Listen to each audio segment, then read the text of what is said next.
Hey there. So my next guest is in the esports side, but from a little different angle than a lot of other guests I've had on. He's coming at it from the higher ed side of things. So he's a doctor who's actually performing research on esports and the athletes in esports and kind of figuring out what makes them tick, how to make them better, how to improve, like what kinds of issues they're having. It's a really fascinating discussion. I know you're all going to love it.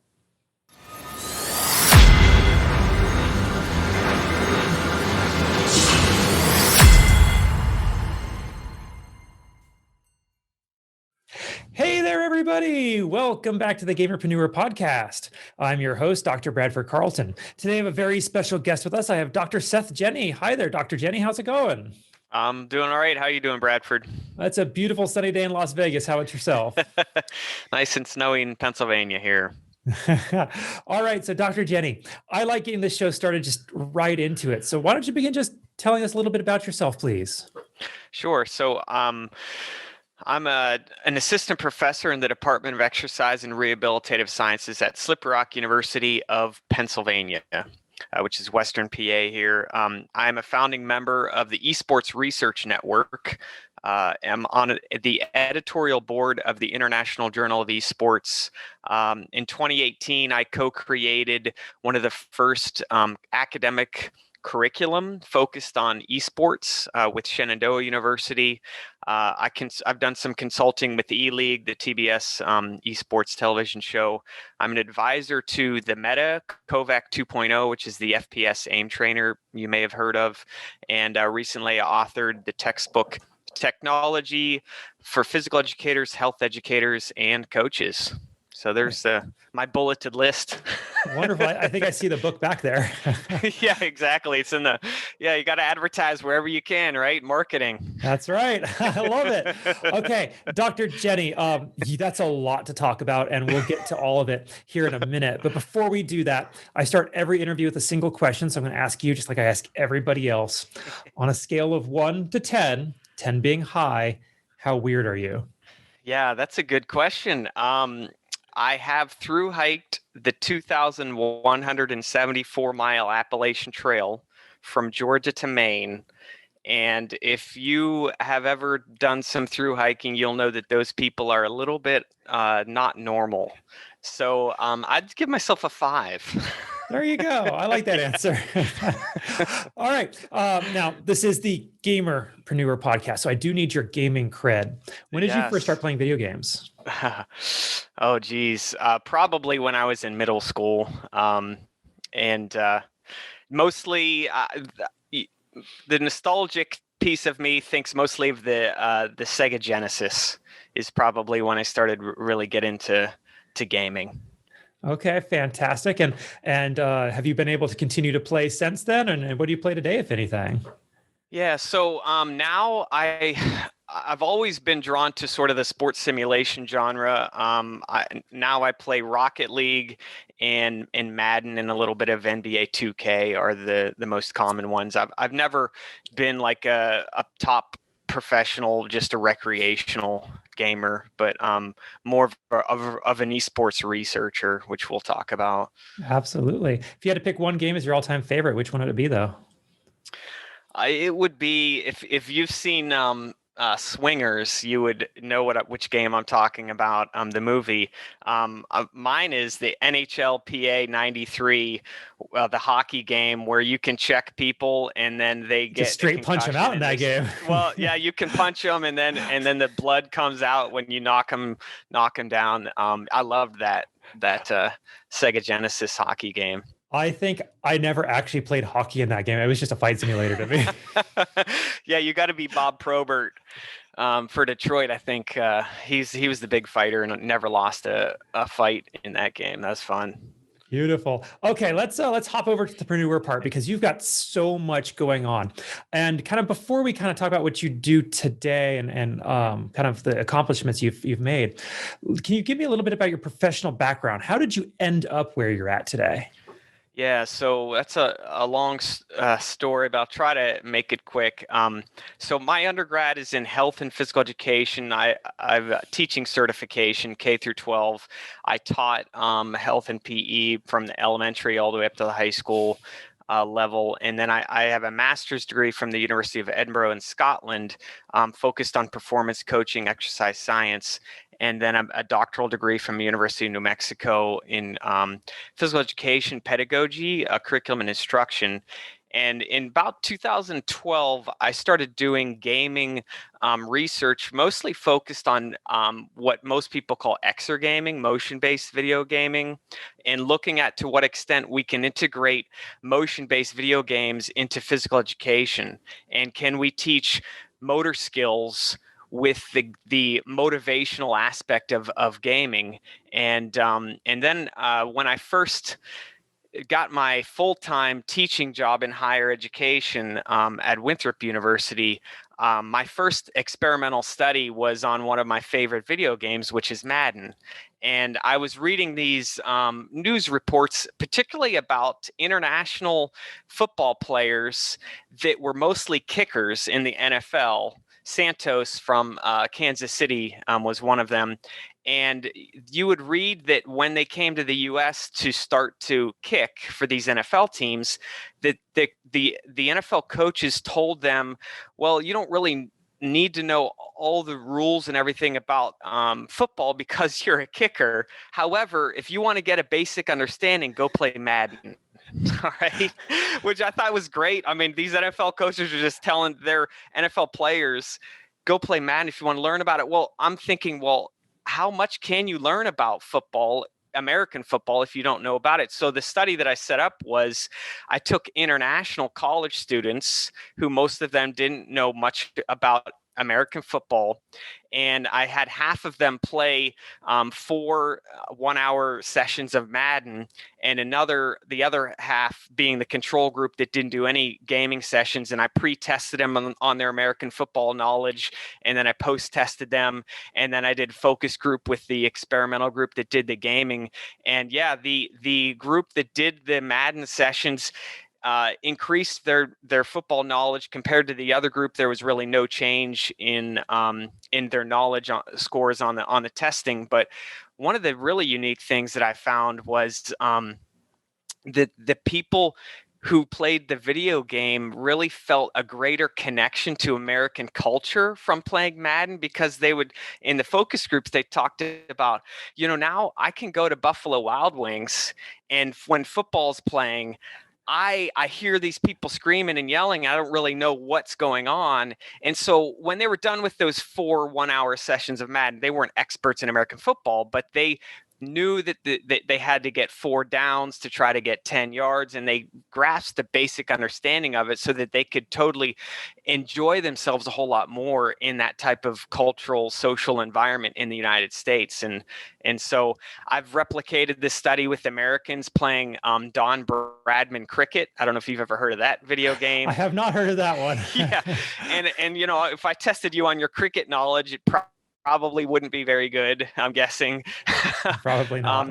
And I've also done some other experimental studies looking at to what extent playing a motion-based rock climbing video game called Kinect Sports Rivals motivates people who've never done any rock climbing at all to want to actually go real life rock climbing. So those are some of the types of studies that I've done with the motion-based video gaming space. And in 2016, I transitioned more over to esports when I started hearing reports about U.S. colleges offering college scholarships in esports, and I was like, "Holy crap! What are you talking about?"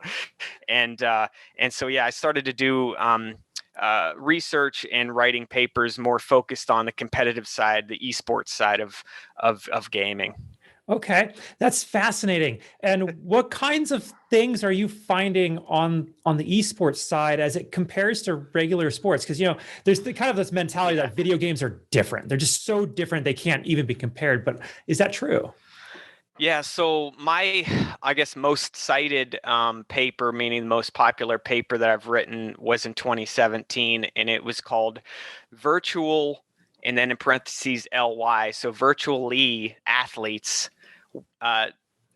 Where does esports fit in the definition of sport? And so I go through the main characteristics of sport from a philosophical as well as a sociological perspective. And for the most part, esports does fit. However, the major issues that people have is the lack of physicality involved in traditional esports is primarily sedentary. Now, some of the virtual reality, extra gaming types of esports is starting to pick up, but not anywhere near the level of the primarily seated esports. But the lack of institutionalization is a major problem for esports in the sense of trying to be accepted. I mean, can we get the esports in the NCAA? Well, we've got the whole game publisher issue that is a major issue that would also have to be tackled if it gets into the Olympics, and that's a whole nother road of discussion. But that's one of the major things is that, are you using gross motor movements? When you think about sports, most of them you're moving multiple joints and limbs to I guess some people who have a lack of understanding of video gaming will say that they don't understand the skill level involved in esports. And so if you know esports at the high level, you know that skill's involved. So I think we can assume that.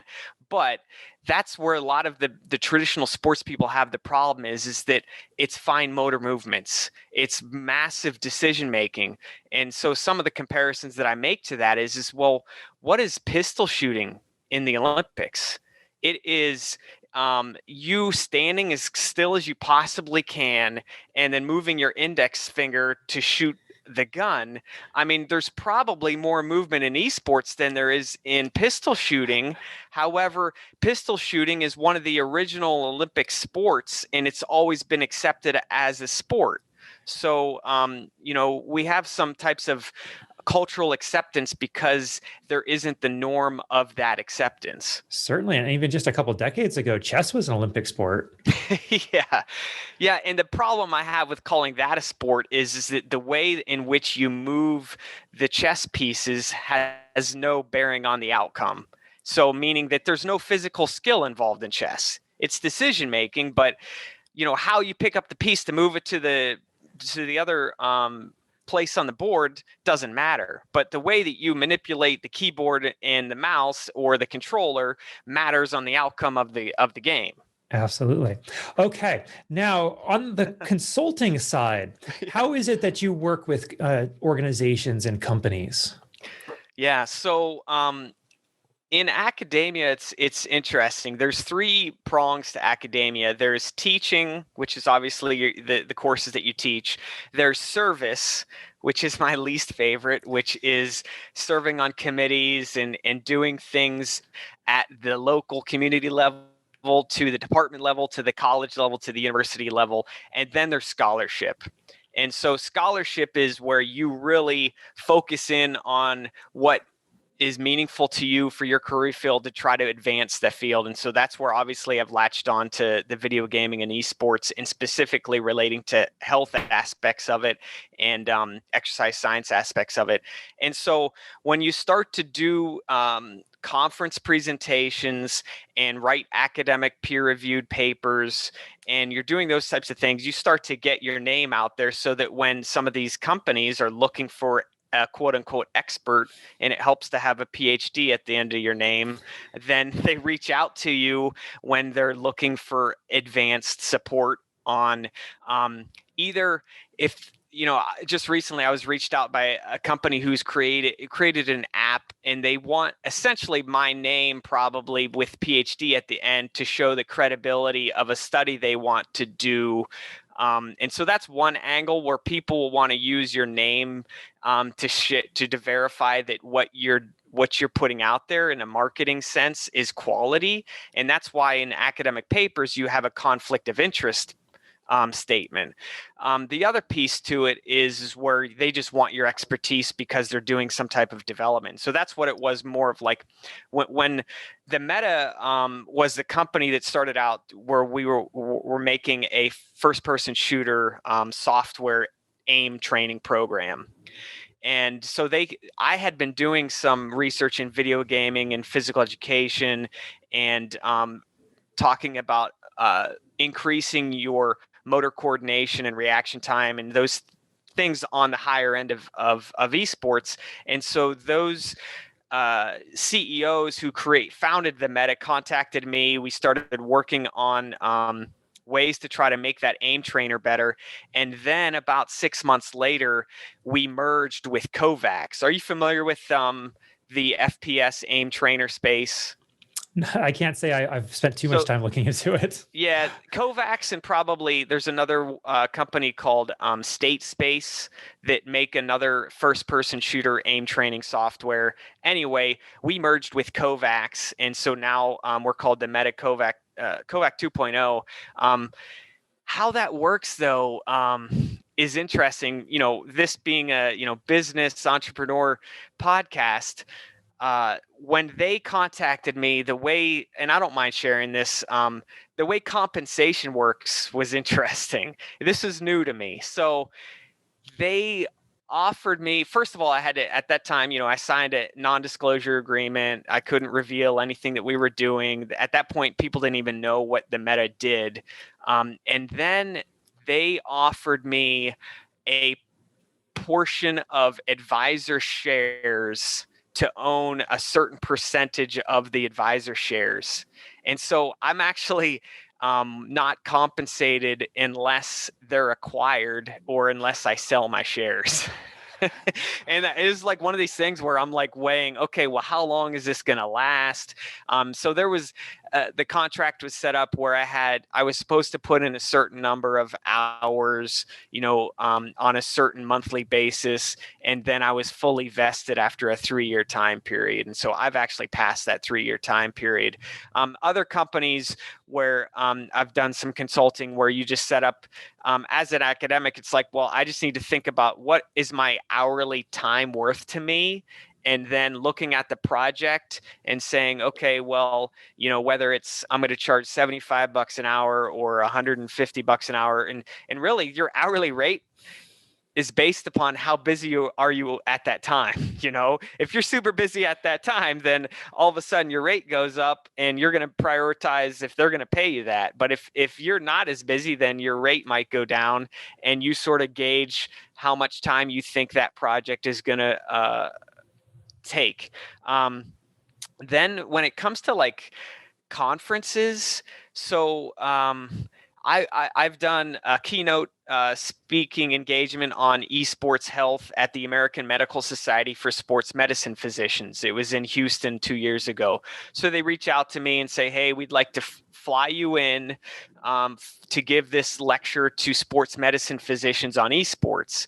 And so they're going to pay for my flight. They're going to pay for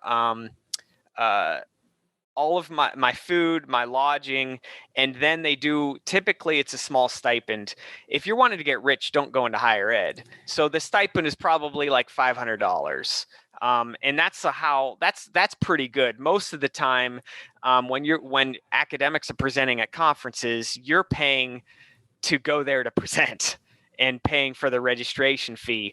Same thing, I've done a presentation with the American College of Sports Medicine on esports, and they paid for my travel and lodging, and then a small stipend on that. I did the same thing with E-League, the TBS television show, where they flew me down to Atlanta.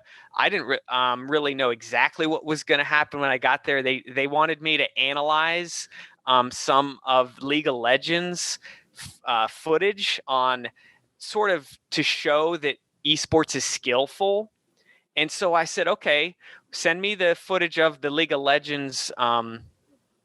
It was like the 2016 championship series or something.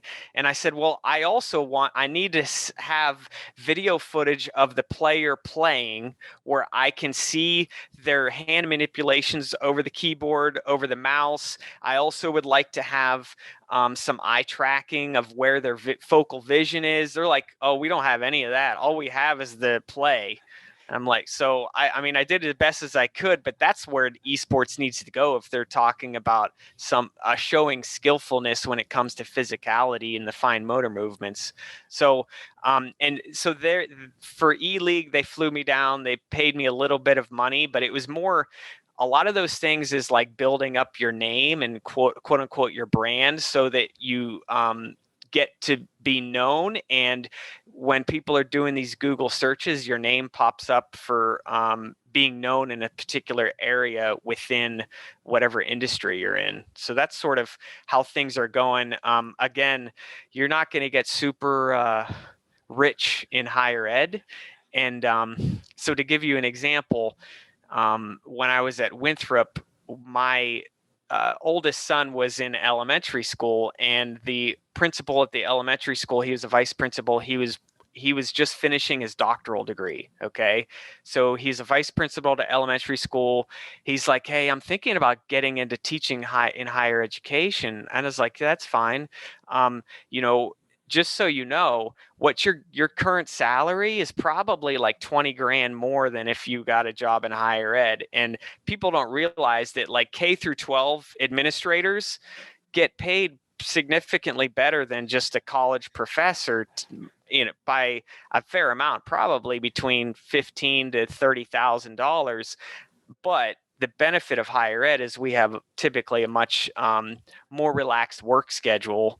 And, from my perspective, a little bit stressful life because you're working with college students as compared to K through 12 students. So I know that's a long answer, but yeah, that's sort of a rundown on how some of those interactions work with consulting and compensation. All right, that's fantastic. Thank you for that answer. I actually looked at higher ed myself as I was graduating law school, and I'm like, that's just, I'd have to work how many hours to make how much? Yeah, it's Dr. Anyway. Jenny, what do you think is the most interesting thing that you have learned in your studies so far? Oh, geez, that's a broad question. Honestly, I would say the lack of current knowledge when it comes to esports health related aspects. And I'd say some of the most disappointing things at the higher level of esports is how not all these teams, some of the pro teams are really caring about their players and their life and themselves as people. But there's a lot of esports organizations out there that they subcontract out their coaches, they subcontract out their players. And so I spoke to one pro team and they referred to themselves informally as a talent agency. Okay. And so all of these players are on short-term contracts. So why would they want to invest in like health and wellness coaches and lifestyle coaches and nutritionists and sports psychologists when they're on a 6 month to a 1 season or 1 year contract? And so my point is that I would love to see esports organizations have a greater care for long-term player development so that they don't have such a short-term focus of this is what we want to get done on this season because we needed to win right now, when if they care about the players, they're going to attract more higher quality players and they can work with them longer so that they can see some of the benefits of player health, but more importantly to them, that then the increased player health will also turn into increased player performance. So that's just, off the top of my head, that's really one of the concerns that I have from the exercise science field, that I'd love to see more care for player health in higher level esports and gaming. Very interesting.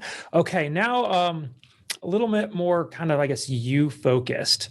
How would somebody follow in your footsteps to kind of get into the same spot you are? Because that, I try to make that the focus of my show, is if I have someone listening and they're listening to you, Dr. Jenny, and they're like, this guy sounds like the coolest guy in the world, I want to do what he does. How do they do that?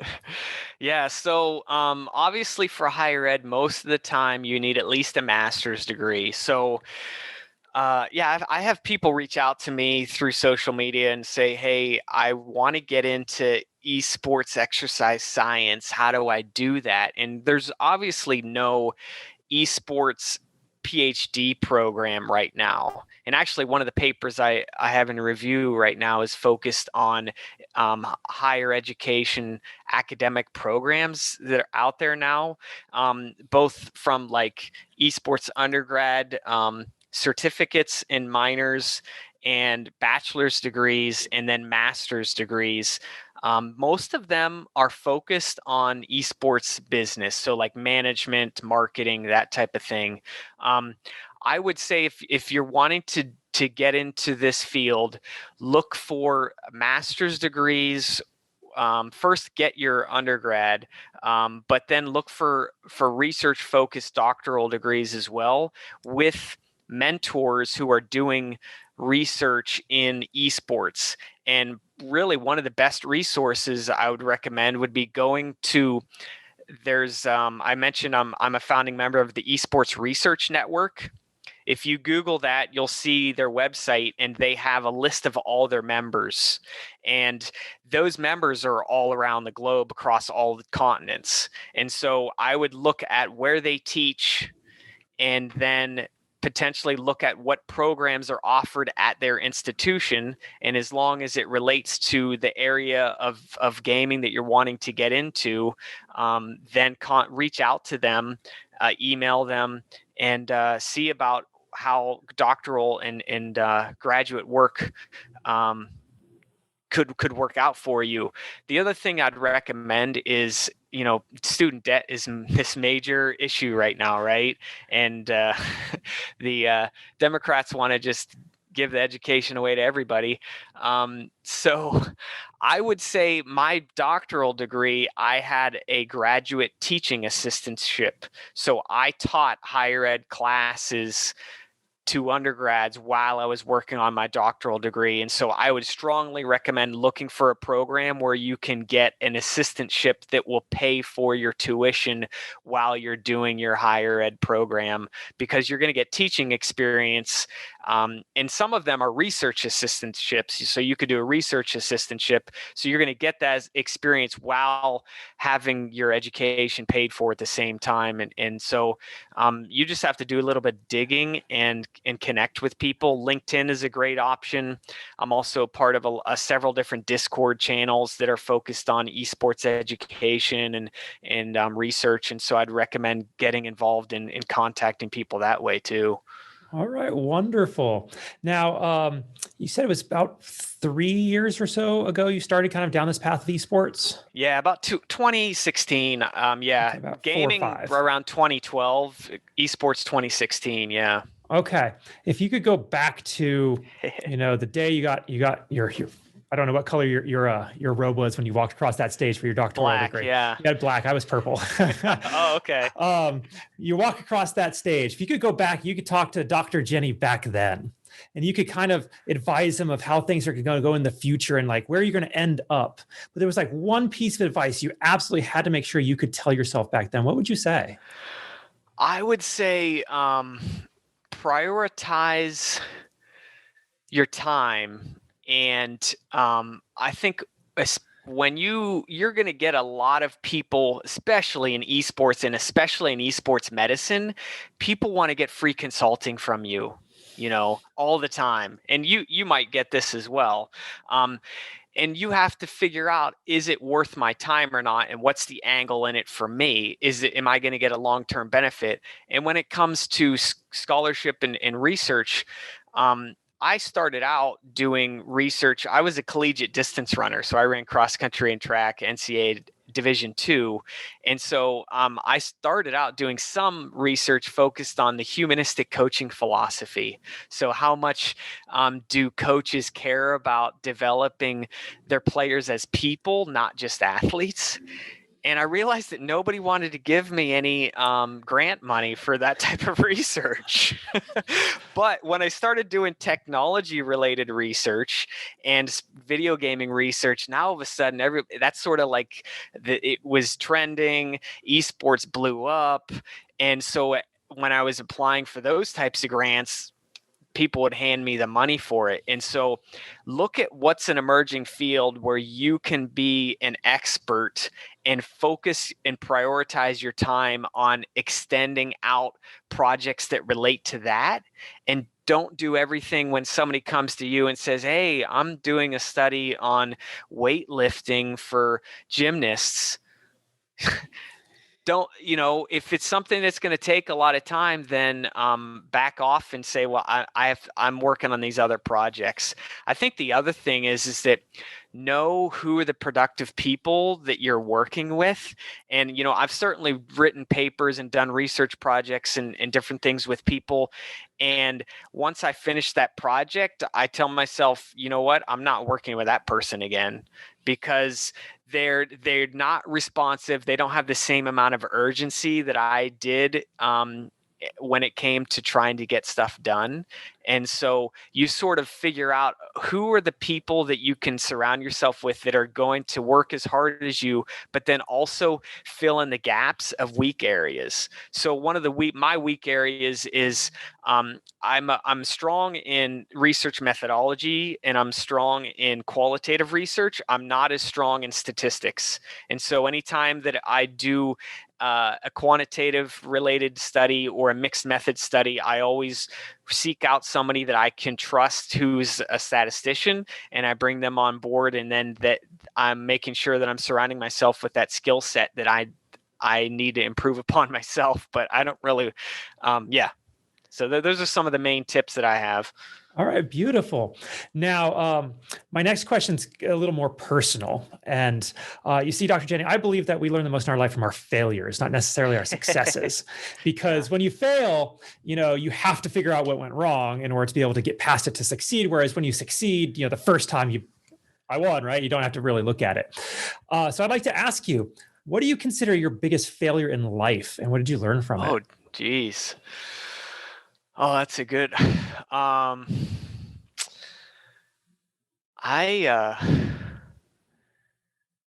Honestly, I'm trying to think of a major failure that I've had. I've never been fired yet. I will say one of my issues I had at one institution where I was in charge of a graduate program, and I came into a meeting, and at the meeting, the dean was in the meeting, and the dean said, we're taking a different direction. The person who was the department chair at the time, who was not doing all the things they were supposed to be doing, they took that person and put them in charge of the graduate program that I was in charge of. And so that was it was a key to me that what I was doing wasn't respected, and I left the institution. So if you want to call that a failure, but that's one thing where it was not an easy decision. And it was a major life family change to relocate and leave the institution, but I could see that that was probably the best trajectory for my career path by not staying in that role. And that's what I mean by we learn more from our failures. Look at that. Like, you were able to get to where you were meant to be. Yeah, exactly. Yeah. And I currently teach where I did my undergrad, so it's fun to be back. Okay. And now on the flip side, what is something you're working to improve on in yourself today? Yeah. The one thing in higher ed that I have not done is to acquire a large scale grant. And so it's funny that just last week, somebody who I used to teach with at that former institution reached out to me and said, hey, he's a statistician, so that's a good piece. He's like, I'm thinking about trying to apply for a National Institute of Health NIH grant focused on adolescent esports players' physical activity. And do you want to jump on board with trying to apply for this $300,000 3-year grant? And I said, definitely. And so that's one thing where I'm trying to learn the high scale federal level of grant writing and acquiring. And we'll see how it goes. There's different pieces where you send in a portion of what you're planning to do. they either outright reject it or they say, hey, we like that, but we need more information. And it's a whole process to try to acquire a federal grant. And so that's one thing that I'm working on, trying to improve my skill set in there, and hopefully we can land it and improve adolescent esports players' health through doing this research study. Well, I wish you the best of luck on that. I don't envy you. I've always tried to avoid writing my own grants if I could. Yeah, they can be time consuming, and you can spend a lot of time writing them, and then they just reject it, and so then you scrap it, move on to the next project. That's right. All right, Dr. Jenny, this has been a fantastic interview. How do people find you? How do they reach out to you? Where are you on social media? Contact information, all that, please. Yeah, sure. So I'm pretty active on Twitter. So my Twitter handle is at Dr. Seth Jenny. So DrSethJenny. I'm also on LinkedIn. So if you do a search for Seth Jenny, you should find me. Those are probably the easiest two spots to find me on social media. Wonderful. All right. Now, as we wrap this up, do you have any final thoughts you want to share, or anything I didn't ask you think we still need to cover? I don't think so. I appreciate the personal side to the interview. I think that's interesting, and hopefully some of the listeners will enjoy some of the intricacies of the responses. So we'll see. Absolutely. All right, Dr. Jenny, thank you so much for coming on with us today. I genuinely do appreciate it. Sure. Take care. Absolutely. And for everybody else, I'm going to remind you all, don't be just a gamer, be a gamerpreneur.